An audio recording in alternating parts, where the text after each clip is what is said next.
2 Kings chapter 5. Naaman, commander of the army for the king of Aram, was a man important to his master and highly regarded because through him the Lord had given victory to Aram.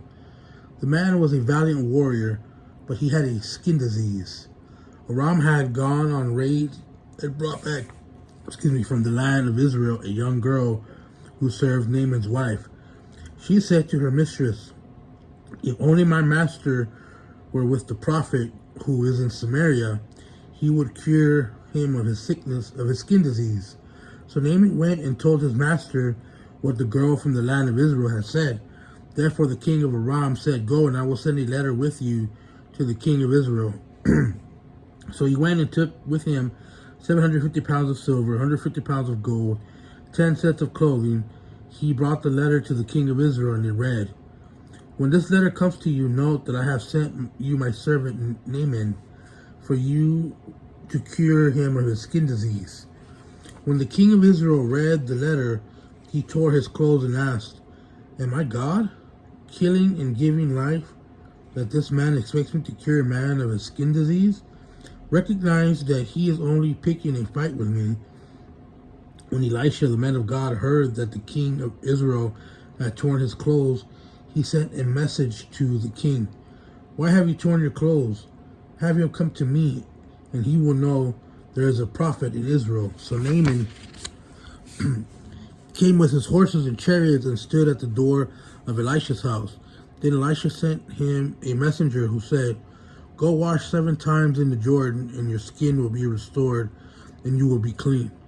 But Naaman got angry and left, saying, "I was telling myself, he will surely come out, stand and call in the name of the Lord his God, and wave his hand over the place and cure the skin disease.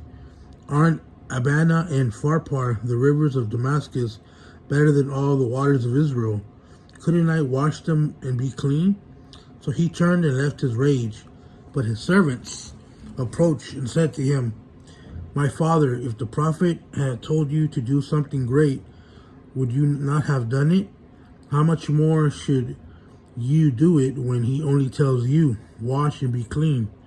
So Naaman went down and dipped himself into the Jordan 7 times, according to the command of the man of God. Then his skin was restored and became like the skin of a small boy, and he was clean. Then Naaman and his whole company went back to the man of God, stood before him, and declared, "I know there's no God in the whole world except in Israel. Therefore, please accept the gift from your servant." But Elisha said, "As the Lord lives in whose presence I stand, I will not accept it." Naaman urged him to accept it, but he refused.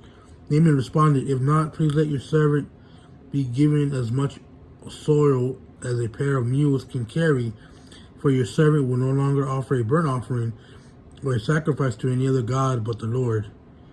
However, in a particular matter, may the Lord pardon your servant when my master, the king of Aram, goes into the temple of Rimmon to bow and worship while he is leaning on my arm, and I have to bow in the temple of Rimmon. When I bow in the temple of Rimmon, may the Lord pardon your servant in this matter." So he said to him, "Go in peace." After Naaman had traveled a short distance from Elisha, Gehazi, the attendant of Elijah, the man of God, thought, "My master has let this Aramean Naaman off lightly, but not accepting from him what he brought. As the Lord lives, I will run after him and get something from him." So Gehazi pursued Naaman. When Naaman saw someone running after him, he got down the chariot to meet him and asked, "Is everything all right?"